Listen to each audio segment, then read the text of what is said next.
What's up guys, I'm Brent from PrecisionLED.com, and here we have a 2000 Ford Mustang we're going to be performing an LED interior light install on. Now the 2000 is part of the 4th generation, so this installation is compatible with all years 1994 to 2004. Now today we're going to be installing LEDs on the front map, the vanity mirrors, the trunk, the license plate, and the reverse lights. Today we'll be installing a PrecisionLED 5730 style premium LED kit, which come with these 3 interior trim tools you'll see us using throughout the video. We have our serrated knife tool,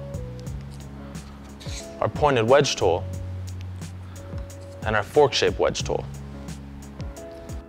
We're going to start by installing on the front map lights, and we're going to be using the flat portion of our serrated knife tool in order to gain access to the bulb here. So we're going to just take the flat portion and we're going to be working towards the tail end of the vehicle on this end. We're just going to wedge the flat portion of the tool inside of there. And then once you have some separation between the lens and the fixture of the reverse overhead mirror, you're just going to be prying outward until the lens comes loose, just like so. And then once the lens is loose, you can just take your bare hand and then just remove the lens. And so now that we have access to the light, we're just going to be taking our pointed wedge tool and we're just going to be prying the halogen bulb out from the connectors here, just like so.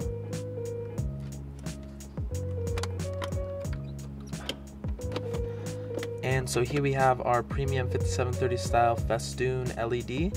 Now these LEDs, they're non-polarity specific, so you can toss them in any orientation and they should come on without an issue. Now we're going to be installing with a pair of needle nose pliers. And so you just want to come in and install the bulb just right into the power connectors here, just like so. So now that we have the LED installed and everything's working perfectly fine, we can reinstall the lens here. We're first just going to want to line up the 2 front tabs that are facing the nose of the vehicle. And then once those tabs are lined up, you can just apply a little bit of pressure to the back tabs until they snap into place.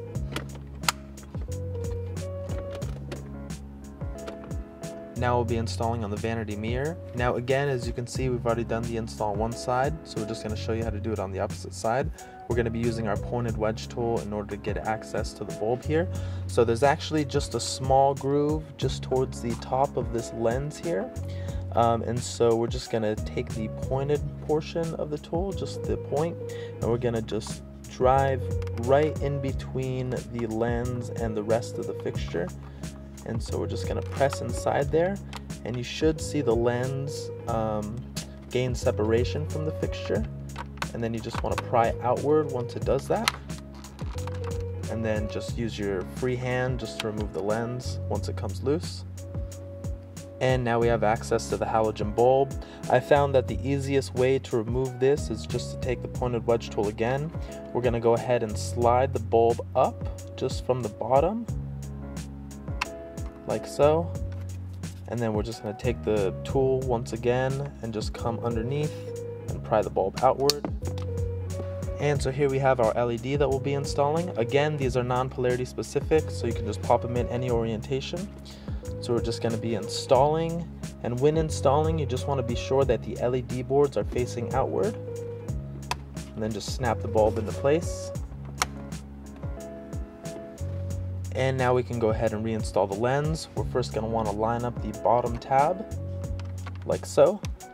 And once that is lined up, you could just apply a little bit of pressure on the top tab until it snaps into place.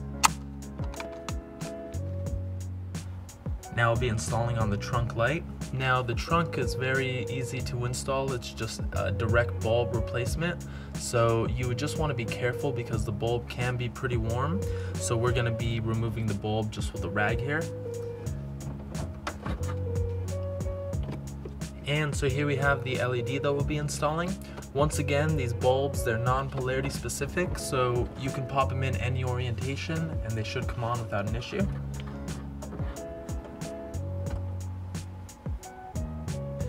Now we'll be installing on the license plate lights. Now, in order to gain access to the bulb, we're actually just going to be reaching in right inside of here, and you'll be able to feel the connector. There are actually just two connectors inside of there. One would be for the left bulb and the other one would be for the right license plate bulb. So right now we're working on the right license plate bulb. So you're just going to reach in, you want to grasp the connector, twist the connector counterclockwise, and then you should feel it loosen up from the socket, and then you could just remove it, and now you have access to the light. Now this is the connector that we're twisting here. It's a rubber connector, and we're just loosening up these 4 clips right here from the socket. So we're just going to be removing the bulb with our bare hands. And here we have our LED that we'll be installing, so we'll just pop that in. Again, these are non-polarity specific, so just pop them in any orientation. And so let's just test the light before reinstalling to make sure everything's working properly. So everything looks good. So now let's just go ahead and reinstall the connector here. Again, we're just going to want to line up these 4 tabs accordingly.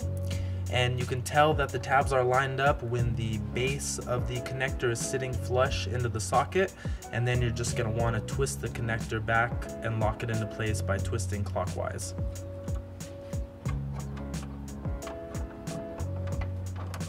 So I can feel the base of the connector is sitting flush against the housing, so then you just want to twist the connector here clockwise until it locks into place.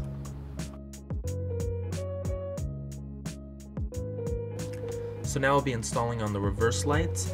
Now, in order to access the reverse halogen bulb, we're going to have to remove the entire reverse housing from the vehicle, but not to worry, it's pretty simple. We're just going to have to remove 4 bolts, but in order to gain access to those bolts, we're first going to have to remove this inside paneling, which is inside the trunk area.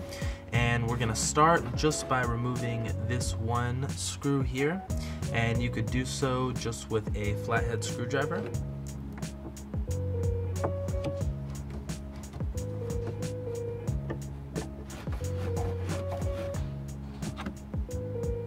So now that the plastic clip is removed, we're just going to go ahead and pry this paneling outward. So now that we have some of the paneling pried outward, we're going to go ahead and start by removing these 2 bolts right here, and you can do so just with an 11mm wrench.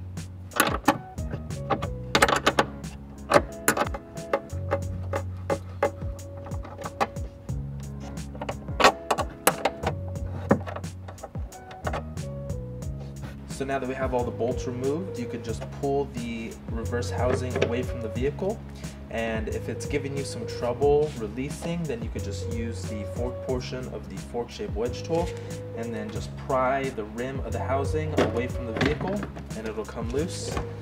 And so the reverse housing, the reverse light that we'll be swapping out is this one right here, which comes from this connector right here at the bottom of the housing.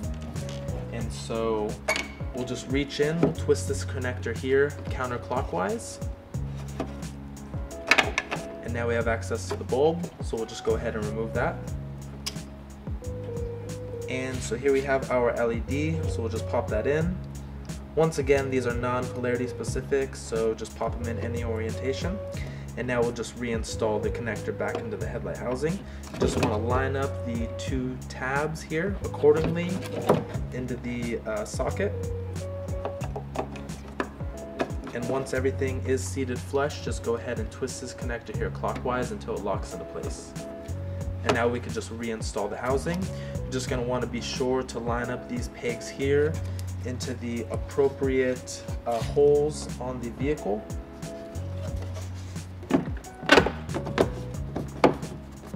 And now we can just reassemble the bolts.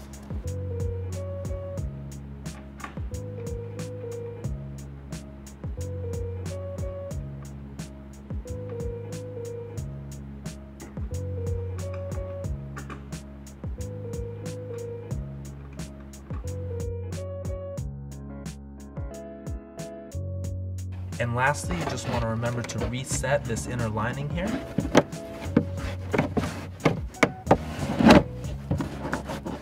and then reinstall this plastic clip.